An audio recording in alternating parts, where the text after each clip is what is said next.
Hello and welcome to my channel. Today we're going to be talking about homeschooling in the state of Mississippi. And we are going to start out with the HSLDA website. That way, if you have any legal concerns or legal questions, you can join them and become a member and they can help you with that because I'm not an attorney. I can't help with that. But I can show you their website and I think it's only like $12 a month. So it says that Mississippi law refers to homeschools as home study programs. To operate a home study program in Mississippi, you must follow the steps listed below. Number 1, file an annual certificate of enrollment. Every year on or before September 15th, you must submit a certificate of enrollment, including your and your child's names, address, telephone number, your child's date of birth, and a simple description of the type of education your child is receiving. Contact the school attendance officer at the public school district where your child lives to request a certificate of enrollment form. Submit the completed certificate of enrollment to the attendance officer after first saving a copy for your records. You may begin homeschooling mid-year, but be sure to file the certificate of enrollment at that time. The certificate of enrollment must be submitted by the child's parent, a court-appointed guardian, or a person other than a parent or legal guardian who has present care or custody of the child. There are no teacher qualifications, standardized test requirements, or required subjects or days of instructions for homeschools in Mississippi. What?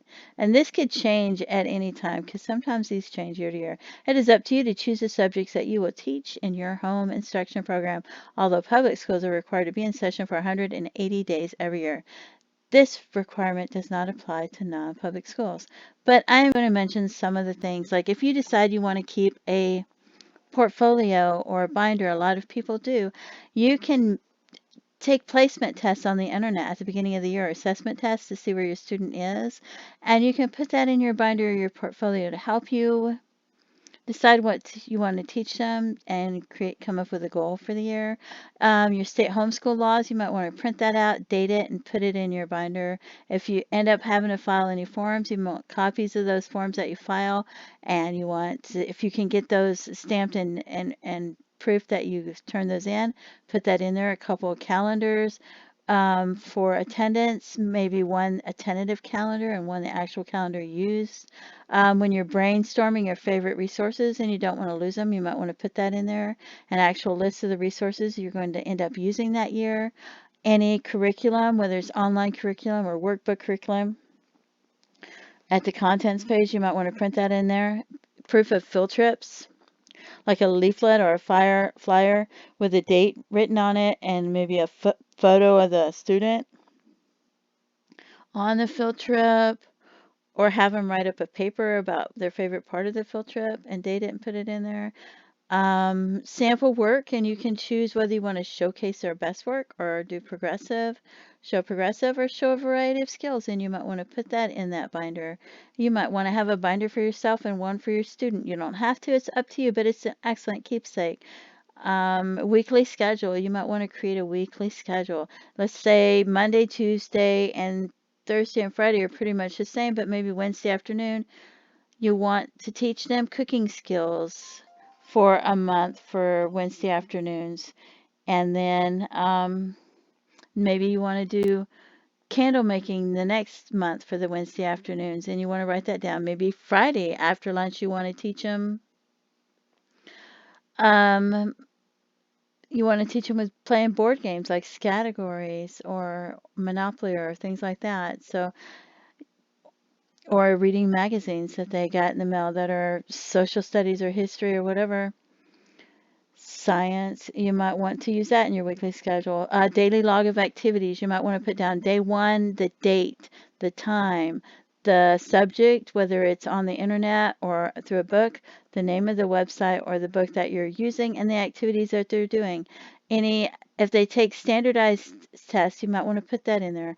Any volunteer work that they do with certificates and things like that, you might want to put that in there and have somebody that's in charge of that where you're doing the volunteer work, fill it out for you. Outside classes like art classes, you might want to have that in there. Contacts with emails and addresses for school or support groups, you might want to put that in there. So if they're doing career study field trips like hospital, veterinarian, hotels, you might want to have them create a list of questions about the education they needed, their daily activities, problem-solving skills, and have them fill that out and put that in there and see if you can create a record on audio or video footage, and then have them write a paper about it. And that might help them choose a career or know the schooling they need or help them with communication skills or interviews. And you might want to put that in your portfolio or binder. So that's just some ideas for you.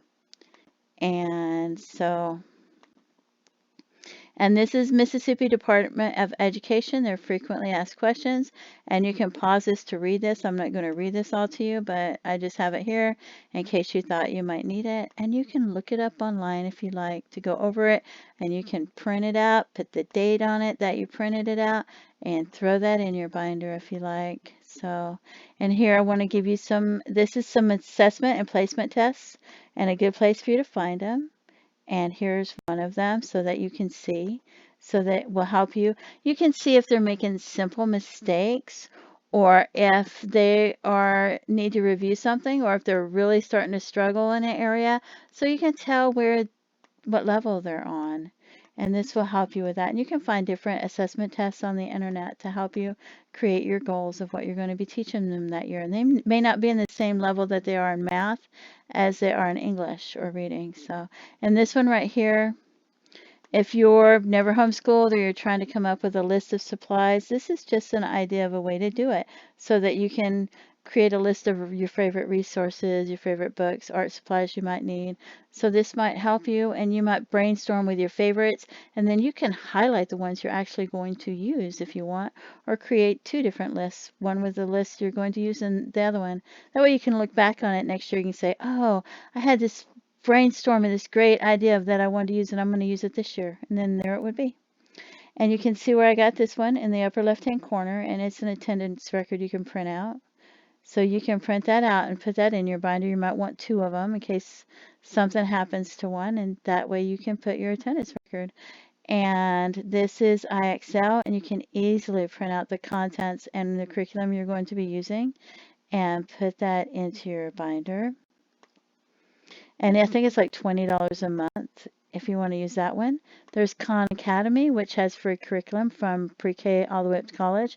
Free for everyone, everywhere, and it's an excellent resource. All-in-One Homeschool is also free, and it's an excellent resource. Schoolhouse Rock, if you never heard of it, it's not full curriculum. It's just YouTube videos you can find. People have playlists. It teaches them grammar, science, economics, history, mathematics, and civics. And they sing along, and it's great fun. So you can see the subject here on the left, and I'll highlight that. And you can see the multiplication. You can see they teach you about grammar and the different things that they teach you. You can see American Rock and the things that they teach you. You can see Science Rock and what you learn in science. And here's Money Rock and what you learn about money. And Earth Rock as well. So you can see it teaches you so much. It's so much fun, and you can use that for your homeschooling to help them. If you're cooking lunch and you need a break, or they just need a break and they want to listen to songs and sing along, it's very educational. This one is spelling word lists, and you can see the website, and you can go there and you can click on any one of these and you can get spelling word lists. So this is an excellent resource.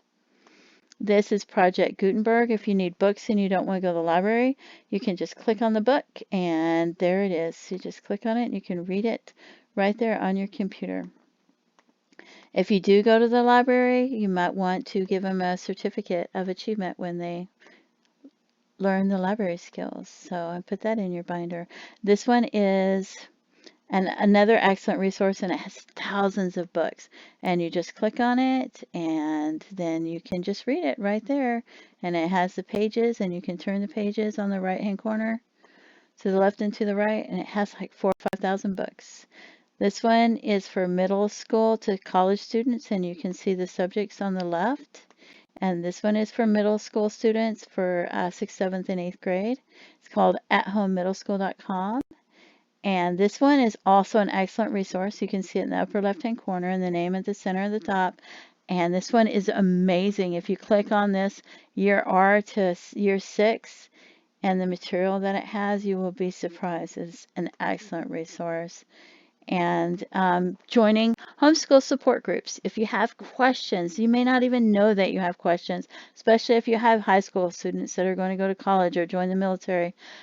These people have knowledge and they have books that they share, and you can join them. Some are free and some cost money, so you might want to join a homeschool support group to get information. So anyway, I hope that this helps someone out there who is going to be homeschooling, who needs a lot of information. Please feel free to leave comments, and thank you so much for tuning in to my channel. You have a great day. Bye-bye.